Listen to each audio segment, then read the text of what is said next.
Dostlar, deməli Facebook profilini silmək istəyirsinizsə, burada ayarlar və gizlilik bölümünə daxil olursunuz, ayarlara basırsınız.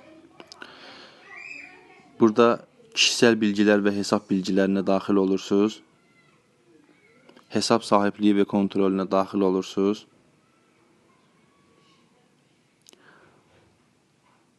Dondurma və silmənin üzərinə basırsınız. Hesabı silə basırsınız. Sonra hesab dondurma işləminə devam etə basırsınız. Burada birini seçməlisiniz. Gizlilik konusunda endişələrim var. Onu seçin çox vaxt. Çünki o birislərində çoxlu başqa suallar çıxır. Heç nə yazmadan aşağıda hesabı silmə işləminə devam etə basırsınız. Aşağı gəlirsiniz. Burada hesabı silə basırsınız. Burada kod istəyir. Kodu daxil edirsiniz və devam basırsınız. Sonra silirsiniz.